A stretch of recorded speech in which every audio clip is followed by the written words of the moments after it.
Morning bulletin. ఇక వార్త వివరాల్లోకి వెళ్తే సంగారెడ్డి జిల్లా దుండిగల్ మండలంలో జరిగిన ఘోర పేలుడు ఘటన మరింత విషాదంగా మారింది. ఇప్పటి వరకు 42 మంది ప్రాణాలు కోల్పోయారు. మరో 24 మందికి గాయాలు కాగా వీరిలో 11 మంది పరిస్థితి అత్యంత విషమంగా ఉన్నట్లు సమాచారం. ఇంకా 5గురి ఆచూకీ తెలియరాలేదు. రెస్క్యూ టీంలు ఘటనా స్థలాలలోకి పరిశోధన కొనసాగిస్తున్నాయి. మృతదేహాల గుర్తింపు ప్రక్రియ కొనసాగుతుంది.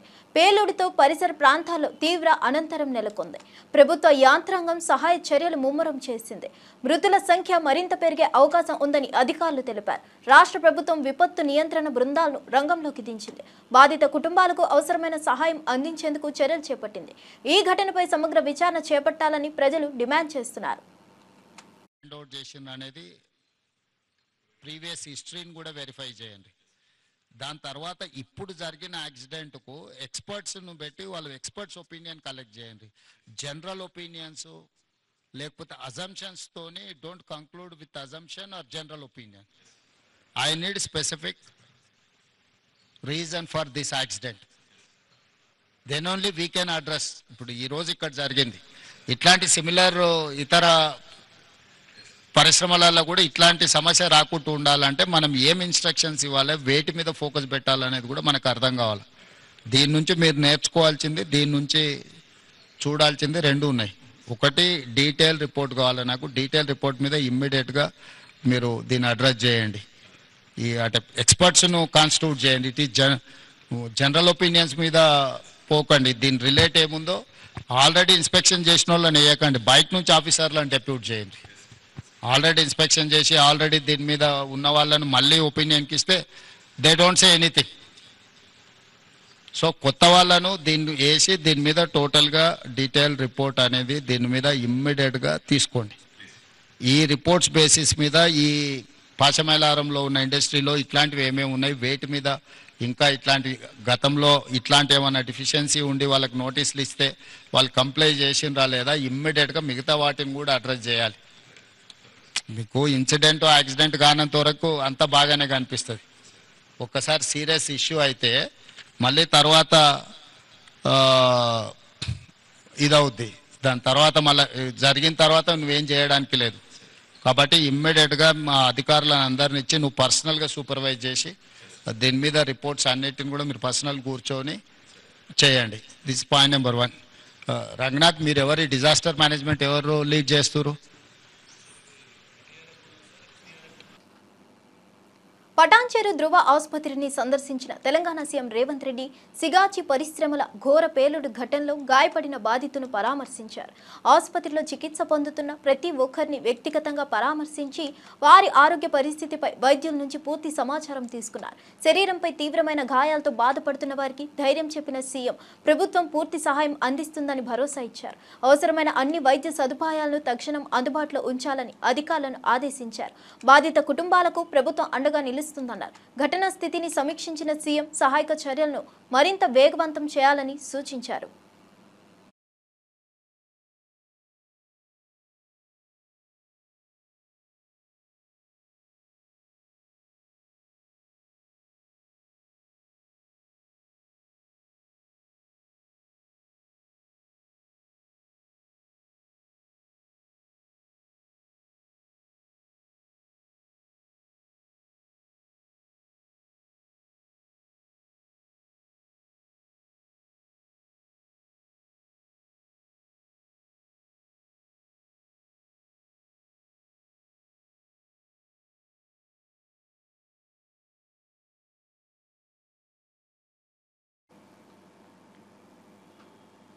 పాసమైలారం పరిశ్రమలో జరిగిన ఘోర ప్రమాద ఘటనపై సీఎం రేవంత్ రెడ్డి తీవ్రంగా స్పందించారు. ఘటనపై సమగ్ర దర్యాప్తు జరిపి కొత్త అధికారులతో విచారణ చేపట్టాలని ఆదేశించారు. బాయిలర్స్ డైరెక్టర్లు పరిశ్రమలో తనిఖీలు చేసిన విషయమై వివరాలు అడిగి సూచనలు ఇచ్చారా అని ప్రశ్నించారు. పరిశ్రమలో ఇటువంటి ప్రమాదాలు పునరావృతం కాకుండా అధ్యయనం చేయాలని సూచించారు. ఊహాజనిత సమాధానాలు వద్దని అధికారులను హెచ్చరించారు. కార్మికుల బీమా సదుపాయాల విషయాన్ని తెలుసుకున్నారు. మానవత్వంతో స్పందించాలంటూ సూచించారు. మృతుల కుటుంబాలకు ₹1 కోటి నష్టపరిహారం కంపెనీ తరపున ఇవ్వాలని ప్రకటించారు. అధికారులు బాధ్యతతో వ్యవహరించాలని స్పష్టం చేశారు. పరిశ్రమ భద్రతపై ప్రత్యేక పర్యవేక్షణ తీసుకోవాలని ఆదేశించారు. దీనికి సంబంధించి చనిపోయిన కుటుంబాలకు కోటి రూపాయలు నష్టపరిహారం ఇప్పించాలి పరిశ్రమ వాళ్ళతో మాట్లాడి ప్రభుత్వం వైపు నుంచి పరిశ్రమ వైపు నుంచి చనిపోయిన కుటుంబాలకు కోటి రూపాయలు నష్టపరిహారం ఇవ్వాలి అని చెప్పి నేను ఆదేశాలు ఇవ్వడం జరిగింది. ఆదేశాల ప్రకారం మా మంత్రులు పరిశ్రమ యజమానులతో మాట్లాడి ప్రభుత్వం వైపు నుంచి సహకారం తీసుకొని వాళ్ళకి నష్టపరిహారం అందించడం జరుగుతుంది. దీనికి సంబంధించి చనిపోయిన కుటుంబాలకు కోటి రూపాయలు నష్టపరిహారం ఇప్పించాలి పరిశ్రమ వాళ్ళతో మాట్లాడి ప్రభుత్వం వైపు నుంచి పరిశ్రమ వైపు నుంచి చనిపోయిన కుటుంబాలకు కోటి రూపాయలు నష్టపరిహారం ఇవ్వాలి అని చెప్పి నేను ఆదేశాలు ఇవ్వడం జరిగింది. ఆదేశాల ప్రకారం మా మంత్రులు పరిశ్రమ యజమానులతో మాట్లాడి ప్రభుత్వం వైపు నుంచి సహకారం తీసుకొని వాళ్ళ తాడేపల్లిలోని వైఎస్ఆర్సీపీ కేంద్ర కార్యాలయంలో నిర్వహించిన యువజన విభాగం సమావేశంలో పాల్గొన్న పార్టీ అధినేత వైఎస్ జగన్ కీలక వ్యాఖ్యలు చేశారు. విలువలు విశ్వసనీయత విషయంలో తాను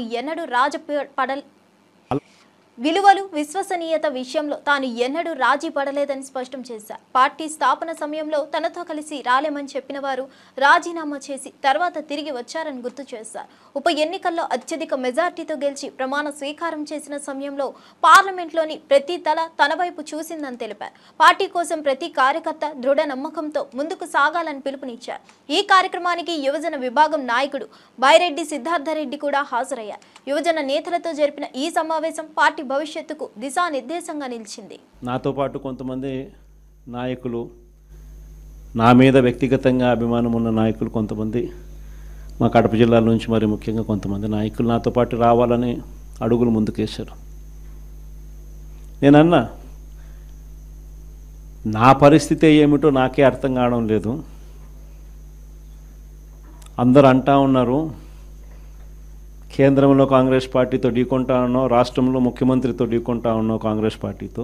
ఇలాంటి పరిస్థితుల్లో నా పరిస్థితి అగమ్య గోచరంగా ఉన్నప్పుడు నేను మిమ్మల్ని నాతో పాటు రమ్మని చెప్పి నేను చెప్పలేను. దేవుడు ఆశీర్వదించి నేను ఎదిగినప్పుడు, నేను బాగున్నప్పుడు అప్పుడు రండి అని చెప్పి కొంతమందికి చెప్పిన. ఇట్లా రాష్ట్రం వైపు తిరిగి చూస్తే ఎవ్వరూ లేరు వెనకాల, కేవలం నేను, నాతో పాటే అమ్మ, మేము మాత్రమే ఉన్నాం. ఆ ప్రస్థానం అక్కడి నుంచి మొదలైంది. కానీ రాజకీయాలలో ఎప్పటికీ కూడా విలువలు, విశ్వసనీయత ఇవి మాత్రం ఎక్కడా ఎప్పుడూ తగ్గనేలా. ఎన్ని కష్టాలు వచ్చినా కూడా ఇటువైపు చూస్తే పొలిటికల్ ఒబ్లివియన్ అంటారు, ఏ రోజు కూడా కాంప్రమైజ్ కాల. విలువలు, విశ్వసనీయత అన్న దానికి మాత్రం పెద్దపీట వేశాం. విలువలు, విశ్వసనీయత అన్నది ఎట్లాంటి పరిస్థితిలో ఉన్నా కూడా ఏ రోజు కూడా అవి ప్రశ్నించే పరిస్థితిలో ఏ రోజు రాజకీయాలు ఎప్పుడు చేయాల. అక్కడి నుంచి సాగింది రాజకీయ ప్రయాణం. లక్షల కోట్ల రూపాయలు ఖర్చు చేసి నిర్మించిన కాళేశ్వరం ప్రాజెక్టు నుంచి గరిష్టంగా 168 టీఎంసీల నీటిని ఎత్తిపోసారని సీఎం రేవంత్ రెడ్డి వెల్లడించారు. అసలు ప్రాజెక్టు నుంచి 240 టీఎంసీల నీరు ఎత్తిపోతామని చెప్పి చివరికి అంత జలగంగగా మిగిలిపోయిందని ఎద్దేవా చేశారు. గత ప్రభుత్వం కాళేశ్వరం నిర్మాణంలో భారీ అవినీతికి పాల్పడిందని, ప్రజాధనం దోచుకున్న దోపిడీ గుట్టును త్వరలోనే బహిర్గతం చేస్తామన్నారు. తెలంగాణలో రైతుల పంటలకు నీరు అందించాలంటే ప్రాజెక్టులు సమర్థవంతంగా పనిచేయాలని తెలిపారు. నీటి పారుదల శాఖను పూర్తిగా పరిశీలించి పారదర్శకంగా నడిపించేందుకు చర్యలు తీసుకుంటామని సీఎం హామీ ఇచ్చారు.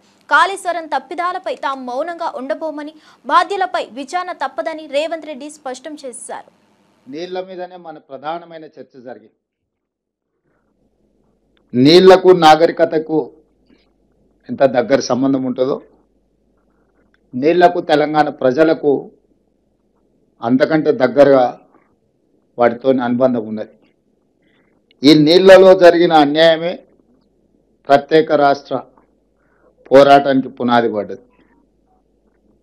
తెలంగాణలో ఉన్న ఎవరైనా ఏ విషయంలో అయినా ప్రధానంగా ఈరోజు ఈ సమావేశ స్థలిలో ఉన్నవాళ్ళు మిగతా విషయాలలో ఏకాభిప్రాయం ఉన్నా లేకపోయినా, భిన్నాభిప్రాయాలు ఉన్నా, నీళ్ల విషయంలో మనందరికీ ఏకాభిప్రాయం ఉన్నది.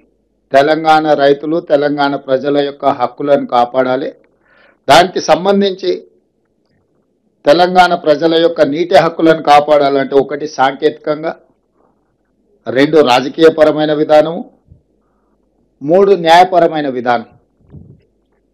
సమయం సందర్భాన్ని బట్టి వ్యూహాత్మకంగా వ్యవహరించి తెలంగాణ ప్రజల యొక్క హక్కులను కాపాడాలనేది ఈ సమావేశంలో ఉన్న అందరి ఆలోచన, ముఖ్య ఉద్దేశం.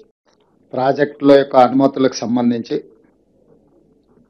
తెలంగాణ రాష్ట్ర ప్రభుత్వ సాగునీటి పారుదల శాఖ మంత్రివర్యులు ఉత్తమ్ కుమార్ రెడ్డి గారు ఒక సంపూర్ణమైన ముఖ చిత్రం గోదావరి జలాల బల్కంపేట ఎల్లమ్మ తల్లి కళ్యాణ మహోత్సవాల్లో మాజీ మంత్రి సంచలన నేత తలసాని శ్రీనివాస్ యాదవ్ హాజరయ్యారు.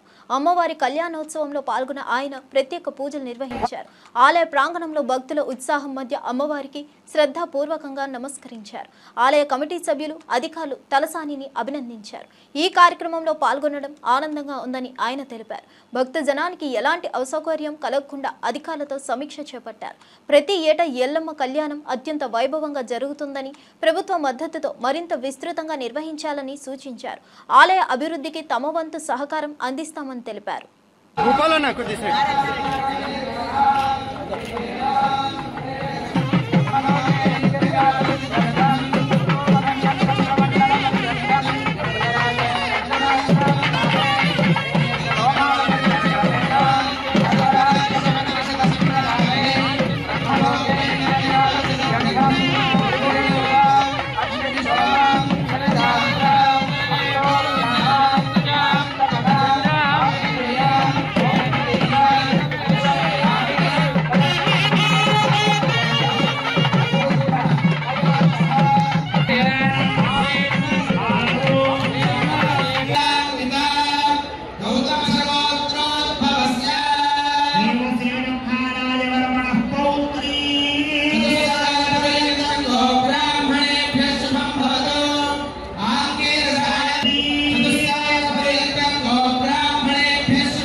తప్పు చేయని వాళ్లను అరెస్ట్ చేపిస్తూ ప్రజల పొట్టల మీద కొడుతున్నాడని సీఎం రేవంత్ రెడ్డిపై తీవ్ర ఆరోపణలు వచ్చాయి.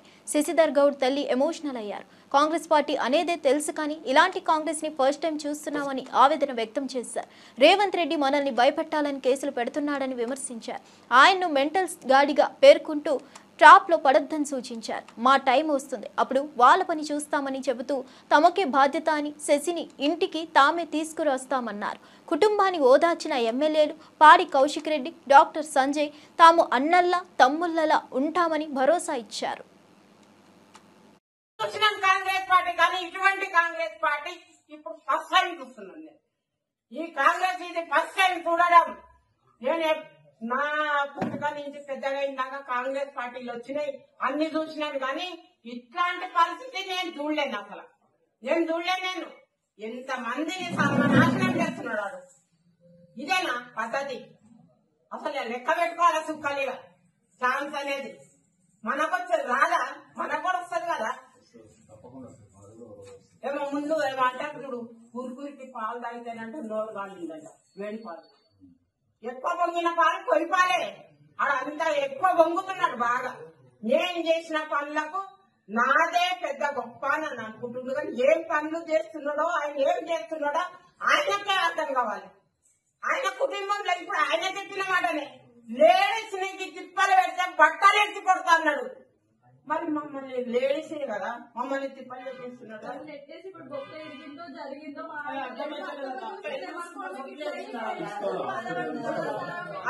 ఇప్పుడు మనం అంతా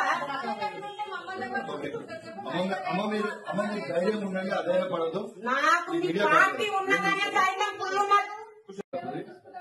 అన్ని విధాలుగా అండగా ఉంటాడు. ఖచ్చితంగా వస్తాడు.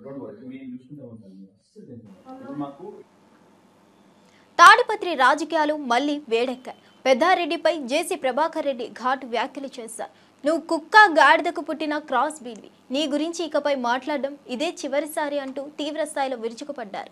పెద్దారెడ్డి ఇంటికి రిజిస్ట్రేషన్ లేకపోవడం వల్లనే కూల్చివేయాలని డాక్టర్ ఆదేశించారని స్పష్టం చేశారు. తాను మాట్లాడే ప్రతి మాటకు ఆధారాలు ఉన్నాయని అన్నారు. తాడిపత్రికి పెద్దారెడ్డి వస్తే నియమావళి ప్రకారం పర్మిషన్ ఇవ్వాలని ఏఎస్పీని కోరారు.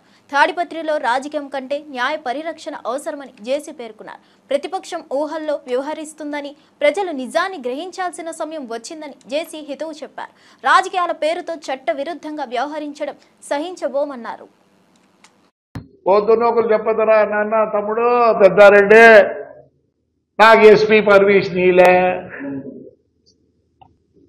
గుడికి పంపిస్తావా నన్ను 2 గుళ్ళకి పంపిస్తావా ఎన్ని రోజులు పనుకున్నారా మున్సిపల్ ఆఫీసులో ఆడే నీళ్లు పోసుకున్నాడు ట్రాక్టర్ని రిపేర్కి పంపిద్దంటావే ఏంటి ఇలానే ఉంటుంది అంటాను ఇప్పుడు నేనేమనుకోవడం లేదు ఇట్లానే ఉంటుందంట మారు ఎస్పీ అనొద్దు నిన్నెవరో నాకు తెలియదు ఎవరితో ఇల్లు పలుకొట్టినారు ఏమనంటే వాళ్ళ దీంతో ఇది టైం అనుకుని పలుకొట్టినారు నేనే సరెండర్ చేసిన మంచిది కాదని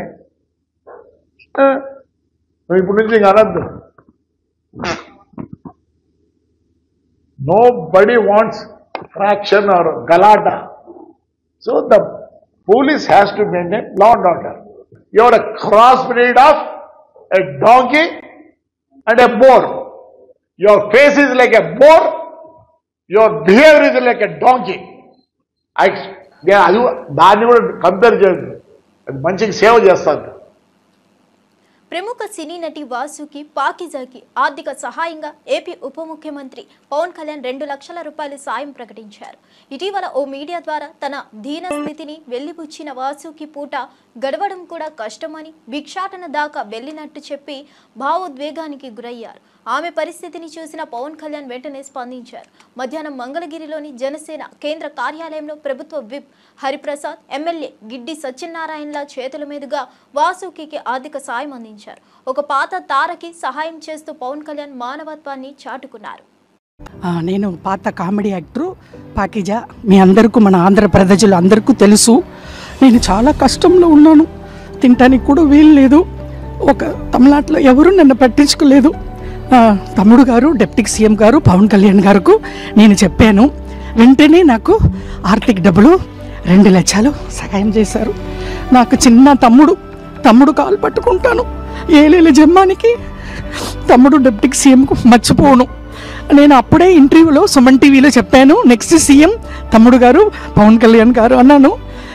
తమ్ముడు గారికి చాలా పెద్ద గొప్ప మనసు. నేను తమిళనాడులో పుట్టి పెరిగి ఆల్రెడీ అన్నయ్య చిరంజీవి అన్నయ్య, నాగబాబు అన్నయ్య, మెగా పవర్ స్టార్ ఫ్యామిలీ, ఇప్పుడు వాళ్ళు ఫ్యామిలీతో నేను బతుకుతున్నాను. నేను తిన్న భోజనం, నేను కట్టుకున్న చీరలు ఆ వదిన గారు ఇచ్చారు. అన్నీ మెగా పవర్ స్టార్ ఫ్యామిలీ అని డిప్యూటీ సీఎం పవన్ కళ్యాణ్ గారు వెంటనే నేను నిన్ననే చెప్పాను. ఈవేళ పిలిచి 2 lakhs డబ్బులు ఇచ్చారు ఆర్థిక సహాయం. మేము ఉన్నామమ్మా అన్నారు. నేను తమిళనాడులో బతుకుతామా సస్తామా అని ఉన్నప్పుడు ఇక్కడ నుంచి నాకు ఫోన్ వచ్చింది జనసేన పార్టీ ఆఫీస్లో నుంచి. అది వచ్చి ఇమ్మీడియట్గా మీరు రండి అని చెప్పి నాకు వచ్చాను. చాలా సంతోషం. తమ్ముడు గారు పవన్ కళ్యాణ్ గారు డిప్యూటీ సంగారెడ్డి జిల్లా పాసమైలారంలోని కెమికల్ ఫ్యాక్టరీలో జరిగిన పేలుడు ఘటనలో గాయపడ్డ కార్మికులను తెలంగాణ జాగృతి అధ్యక్షురాలు కవిత పరామర్శించారు. ఆసుపత్రిలో చికిత్స పొందుతున్న బాధితులను సందర్శించి వారి ఆరోగ్య పరిస్థితిని అడిగి తెలుసుకున్నారు. ప్రభుత్వంతో మాట్లాడి పూర్తి సహాయం అందిస్తామని హామీ ఇచ్చారు. కార్మికుల రక్షణ విషయంలో యాజమాన్యం నిర్లక్ష్యం చూపించిందని ఆగ్రహం వ్యక్తం చేశారు. బాధిత కుటుంబాలకు తగిన న్యాయం జరిగేలా చూస్తామని చెప్పారు. రాష్ట్రంలోని కార్మికుల భద్రతకు ప్రాధాన్యం ఇవ్వాల్సిన అవసరం ఉందని సూచించారు. పాసమైలారం పేలుడు ఘటనపై సమగ్ర విచారణ జరిపించాలని కోరారు. బాధితులకు సరైన పరిహారం ఇవ్వాలని డిమాండ్ చేశారు.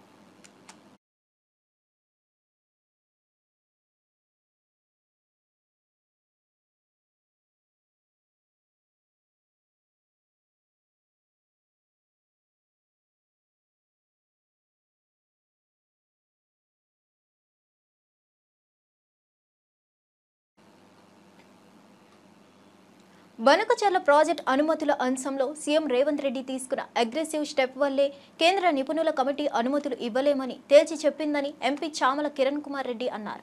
దీన్ని బీజేపీ బీఆర్ఎస్ తమ గొప్పగా చెప్పుకోవడం దౌర్జన్యమే అన్నారు. సిడబ్ల్యూసి, జీడబ్ల్యూడిటి సంస్థలు పరిశీలించకుండానే అనుమతి ఇవ్వలేమని కమిటీ స్పష్టంగా చెప్పిందన్నారు. అనేకసార్లు తెలంగాణ ప్రభుత్వం కేంద్ర జలశక్తి మంత్రిత్వ శాఖ దృష్టికి తీసుకెళ్లినా కేంద్రం స్పందించలేదన్నారు.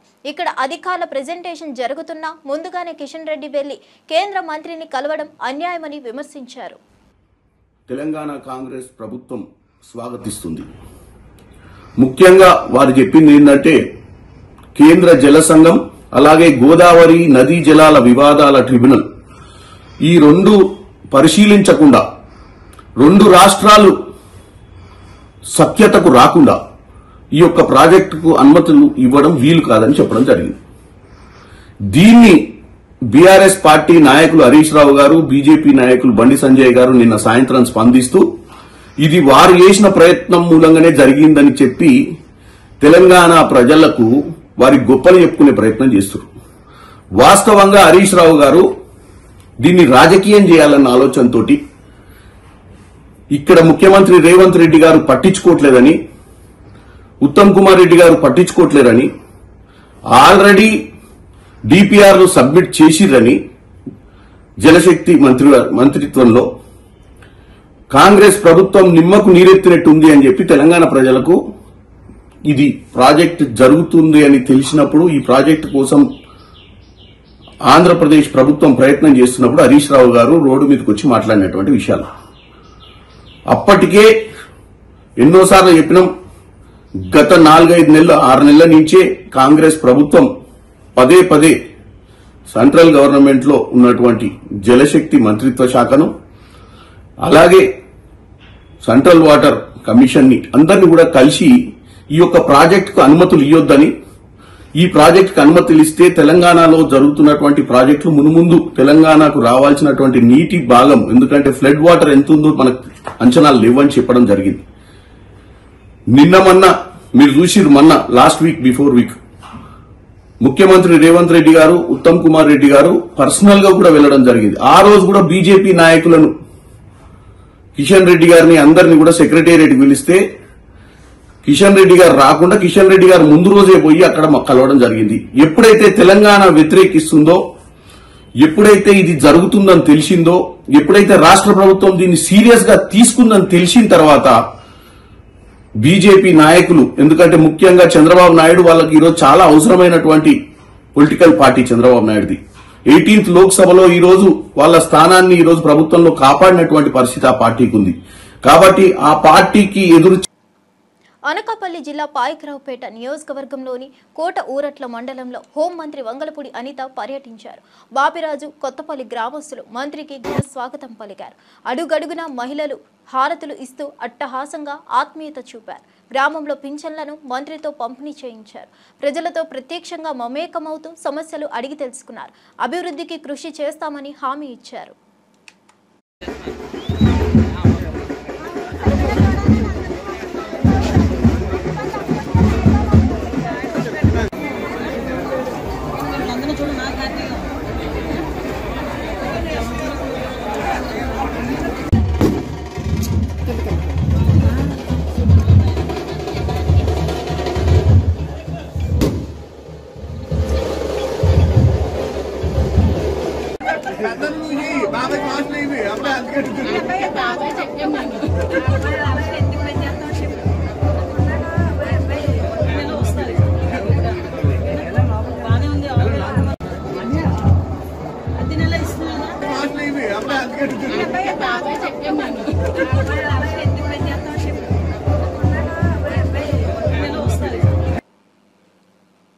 బనకచెర్ల ప్రాజెక్ట్ ప్రతిపాదనను కేంద్రం తిరస్కరించిన నేపథ్యంలో తెలంగాణ ప్రభుత్వంలో మంత్రి ఉత్తమ్ కుమార్ రెడ్డి ప్రగతి భవన్లో కీలక ప్రెజెంటేషన్ ఇచ్చారు. పవర్ పాయింట్ ద్వారా బనకచెర్ల ప్రాజెక్ట్ ప్రభావం, సమస్యలు, పరిష్కారాలపై సమగ్రంగా వివరించారు. ఈ సమావేశానికి ముఖ్యమంత్రి రేవంత్ రెడ్డి, డిప్యూటీ సీఎం భట్టి విక్రమార్కతో పాటు పలువురు మంత్రులు, ఎమ్మెల్యేలు, ఎమ్మెల్సీలు, కార్పొరేషన్ చైర్మన్లు, ఉన్నతాధికారులు హాజరయ్యారు. ఈ సందర్భంగా కేంద్ర ప్రభుత్వ నిర్ణయాన్ని విమర్శించారు. తెలంగాణ హక్కుల పరిరక్షణకు అన్ని చట్టబద్ధమైన మార్గాల్లో పోరాడతామని తెలిపారు. ఏపీ ప్రభుత్వం పంపిన ప్రతిపాదనల్లో స్పష్టతలేమీ ఉందని ఆరోపించారు. నీటి సమస్యలపై రాష్ట్రానికి న్యాయం జరిగేలా కేంద్రాన్ని ఒప్పించే ప్రయత్నాలు కొనసాగిస్తామని మంత్రి ఉత్తమ్ హామీ ఇచ్చారు. గోదావరి నది జలాలు రాయలసీమ తరలించడానికి ప్రయత్నాలు వాళ్ళు మొదలుపెట్టి మరి ఈ మధ్య కాలంలో మన మీద మన ప్రభుత్వం మీద దుష్ప్రచారం చేసే విషయం కూడా మీరు గమనిస్తున్నారు. మరి ముఖ్యమంత్రి గారు మేము చేసిన కృషికి అనుగుణంగా నిన్న కేంద్ర ప్రభుత్వం గౌరవ పిసిసి ప్రెసిడెంట్ గారికి స్వాగతం పలుకుతూ మరి మా కృషికి అనుగుణంగా కేంద్ర ప్రభుత్వం స్పందిస్తూ ఆంధ్రప్రదేశ్ ప్రతిపాదించిన ఈ పోలవరం బనకచెర్ల లింక్ ప్రాజెక్ట్ ని తిరిగి వెనక్కి పంపి, దయచేసి మీరు గమనించాలి, వాళ్ళ ప్రాజెక్ట్ ప్రపోజల్ ని వెనక్కి పంపించి మేమైతే వాదించామో గోదావరి వాటర్స్ డిస్ప్యూట్ ట్రిబ్యునల్ 1980 అవార్డుకి ఇది వ్యతిరేకంగా ఉందని చెప్పడం, దాంతో ఏకీభవించి కేంద్ర ప్రభుత్వం నిన్న అది వెనక్కి పంపించిన విషయం కూడా నేను హిమాచల్ ప్రదేశ్ భారీ వర్షాలతో అతలాకుతలమవుతుంది. ఎగువ నుంచి వస్తున్న ఆకస్మిక వరదలతో బియాస్ నదితో పాటు పలు నదులు ఉప్పొంగి ప్రవహిస్తున్నాయి. మండి జిల్లాలో ఓ వ్యక్తి మృతి చెందగా మరో 12 మంది గల్లంతయ్యారు. రాష్ట్ర వ్యాప్తంగా కొండ చర్యలు విరిగిపడుతున్న ఘటనలు ఆందోళన కలిగిస్తున్నాయి. వర్షాల తీవ్రతతో రోడ్లు, పుల్లలు దెబ్బతిని అనేక ప్రాంతాల్లో రాకపోకలు నిలిచిపోయాయి. జలవనరులకు సమీపంగా ఉన్న ప్రజలు అప్రమత్తంగా ఉండాలని అధికారులు హెచ్చరికలు జారీ చేశారు. భద్రతా బలగాలు, రెస్క్యూ బృందాలు రంగంలోకి దిగాయి. పర్యాటక ప్రాంతాల్లో హెచ్చరికలు జారీ చేసి పర్యాటకులను ఆ ప్రాంతాలకు వెళ్లవద్దని సూచిస్తున్నారు.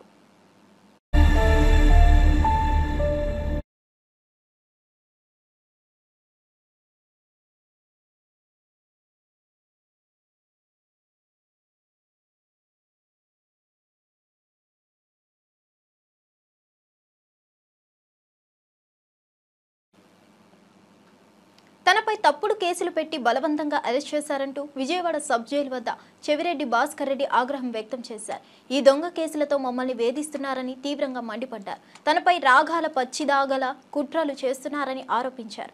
ఈ పాపం ఊరికే పోదు, శపథం చేస్తా అంటూ రెచ్చిపోయారు. ప్రజాస్వామ్యంలో ఇది హద్దులు మించిందని, రాజకీయ కక్షలు తారాస్థాయికి చేరాయని ఆవేదన వ్యక్తం చేశారు. అటు జైలుకు వచ్చిన అభిమానులు, కార్యకర్తలు పెద్ద సంఖ్యలో ఉండడంతో ఉద్రిక్తత చోటు చేసుకుంది.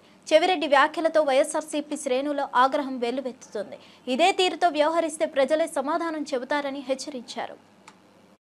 ఒక గొప్ప గొప్ప దర్శకుడున్నాడు, ఒక రాజమౌళి, ఒక సుకుమారు గొప్ప గొప్ప దర్శకుడున్నాడు. అన్నిటికీ కాలం సమాధానం చెప్తుంది. తప్పుడు కేసులు పెట్టిన ప్రతి ఒక్కరికి దేవుడు శిక్షిస్తారు. తప్పుడు కేసులు పెట్టారు, అన్యాయంగా తప్పుడు కేసులు పెట్టారు. గొప్ప గొప్ప నటులంతా ఉన్నారు అక్కడ, గొప్ప గొప్ప దర్శకులు. భగవంతుడితో చెప్తున్నా, తప్పుడు కేసు పెట్టి చేయడం తప్పుడు కేసుకి సమాధానం